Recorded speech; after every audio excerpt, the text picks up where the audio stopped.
your guard against her. Avoid her company. Punish her body to save her soul. For this girl is a liar.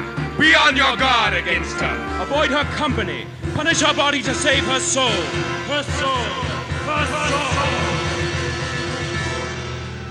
What is it, Jane? Did you have another one of your nightmares? Yes, I'm afraid so. Oh, strange they should go on for so many months. St. John, why do you insist upon making visits to your parishioners on these stormy nights? Surely they don't expect it. And if I let a gust of wind turn me aside from these easy tasks, what preparation would it be for the future I propose for myself in India as a missionary? Tell me, Jane, Elliot, have you found your first month's work harder than you expected? On the contrary, I think in time I shall get along with my little scholars quite well. They are hardly scholars yet, being largely uneducated girls and from very poor families in the parish. Have the schoolhouse accommodations disappointed you? I am not absolutely such a fool as to regard the absence of a carpet, when 3 months ago I had nothing. I wonder at the generosity of my friends. Indeed, thank you, St. John. When Diana and Mary took me off the streets those many months ago, you did me a favor far greater than you know. I wish it were in my power to repay you all. Teaching my young girls is thanks enough, I should think. What you have left behind you, of course, we do not know, since you have regretfully chosen to keep silent on the subject, but I caution you, resist firmly every temptation which would induce you to look back. I am sure we did not save you from starvation and exposure for nothing. Certainly not. She has been a delight to both Mary and I. The most refined company. Despite Hannah's misgivings tonight, we found her on our doorstep. Thank you, Diana, for your good faith.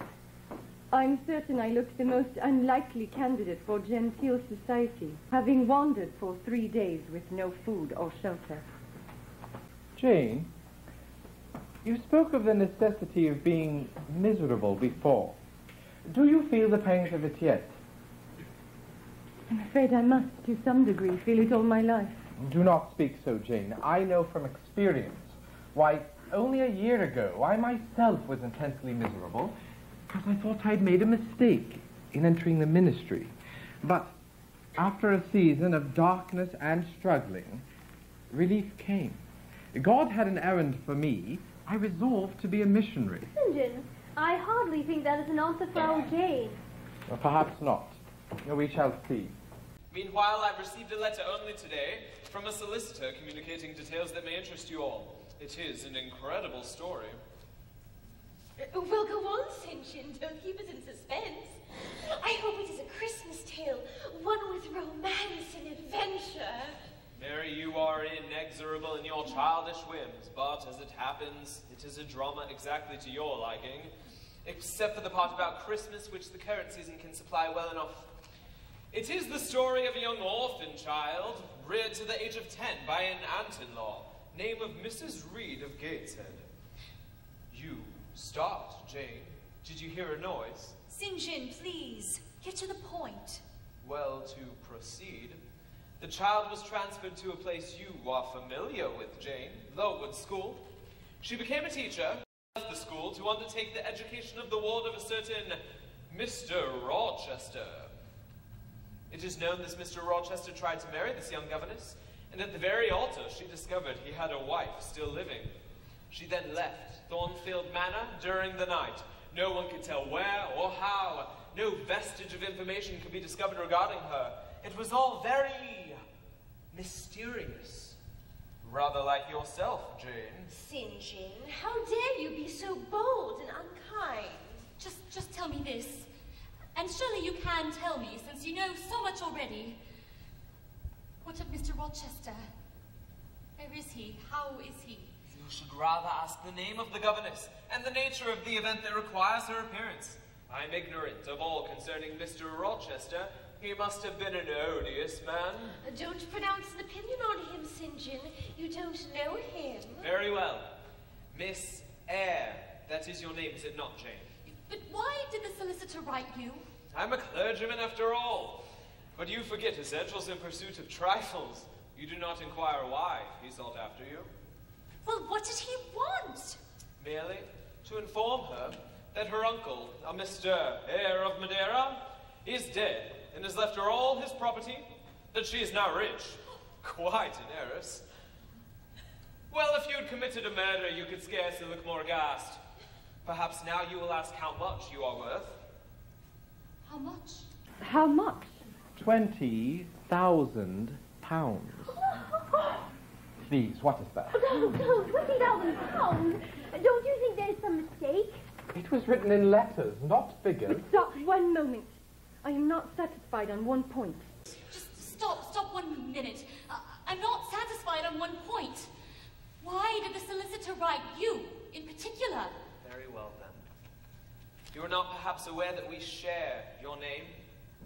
I am John Eyre Rivers. Diana, Mary, and I are cousins to this uncle of yours, by marriage. But then, you all are my cousins, after a fashion? Oh, I'm so glad! Oh my goodness, I'm so very, very glad! You were mute as stone when I told you you had gotten a fortune, and now for a matter of no importance, you're overjoyed. Oh, it may be of no importance to you, St. John Rivers. You have sisters, but I had nobody, and now 3 relatives. In all my life, I never thought to be so fortunate. I will allow you 2 months' grace for full enjoyment of your new position and family. But, Jane, I shall want to Try and restrain this passionate burden from our throne. Do you hear me, all of you? Just that you were singing, please. Dear cousins, we will be happy. Oh, listen to me. Listen to me. I shall divide the £20,000 between the 4 of us. Huh? Yes. 5,000 each? But Jane, to divide your fortune thus, we cannot accept. We cannot accept it. With £20,000, the prospects of society would be given to you. I wish only for the society of Diana, Mary, and St. John. It would please me to have £5,000. It would oppress me to have 20,000. I abandon to you, then, what is absolutely superfluous to me. But Jane, your aspirations for family may be realized in other ways. You might marry. Marry? Nonsense. I don't want to marry and never, never shall.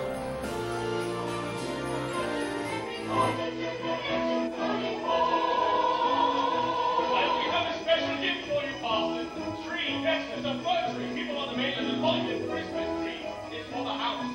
3 in the house? Yes, sir. You send them the parlor with ribbons and candles. We want to see the sun fall.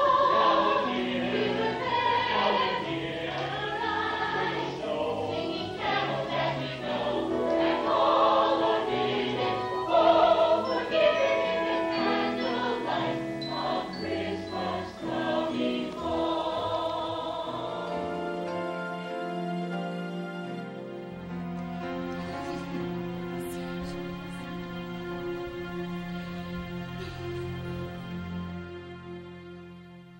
Did you mean it, Jane, that you should never marry? Why, yes, St. John, I meant it most heartily. Jane, I go to India in 6 weeks. I'm sorry to think of it, but God will protect you as you have undertaken his work. It is strange to me that all around me do not burn to enlist under the same flag. But if they felt qualified for the task, St. John, their hearts will be the first to inform them of it, I am sure. What does your heart say, Jane? My heart? My heart is mute. Quite mute. Then I must speak for it. Come with me, Jane. Come with me to India as my helpmate and fellow laborer. Oh, St. John, have some mercy. No, I am absolutely certain of it, Jane. A missionary's wife you must and shall be. I need a missionary wife, one who is formed for labor, not for love. A woman to suit my purpose, believe me, I know whereof I speak. Heaven knows that I seek a missionary wife. I need a curate for my I can retain. This favorable arrangement you surely cannot disdain. Adhere to the noble career of a missionary wife. You're a strong and worthy vessel for the mighty sovereign's use. You are not but dust and ashes. Tell me what is there to lose? We will never stop pleasure like our feeble fellow worms. Think of all the blessings we'll have in return. I lead an apostolic life. I never stoop to flattery or praise. But you are the sort of woman who could care for me all my days. That's right, not to mention the night as a missionary wife. I want an advocate for life, someone to satisfy me unto death, to concentrate all her interest, feelings, desires, and dreams, refine them, incline them to me, God and Master all supreme. But I'm not fit for it, St. John. I would die in that hot India sun. Who is fit for it, Jane? Think like me, trust like me. It is God I ask you to lean on. Oh, I need some time to think on it. Very well, then. Take all the time you need. Take a quarter of an hour, if you must. I am infinitely patient when I have my way right now. You've as good as said to your promise and your hand upon the plow. Though you may try to refuse me like a taunting Jezebel, to deny me now would seal your fate in hell. The Lord God wants you for my wife. I should like to disappoint his plans. It's not for myself I'm asking. You see now the way it stands. He wants what I want, and I want. If you cannot grant me this one little thing, he'll sift you like wheat, the chaff from the grain. You know he's inclined to go to extremes. He means what he means. I have a missionary wife for life.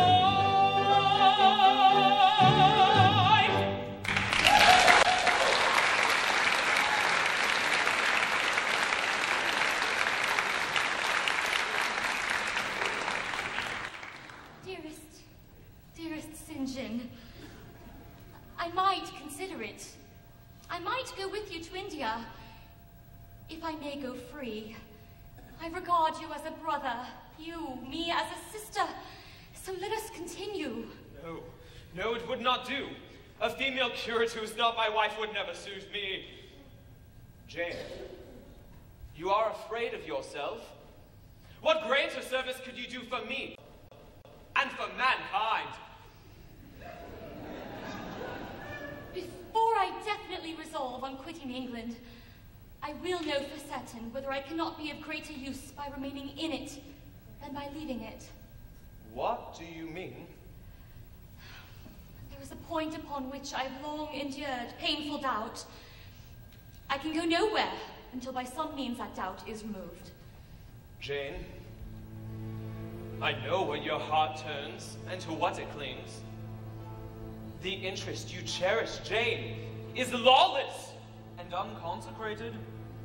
Long since you ought to have crushed it, now you should blush to allude to it. You think of Mr. Rochester? Are you going to seek Mr. Rochester? I must find out what's become of him. Jane, you must not gratify your vain curiosities in this manner! Jane! No!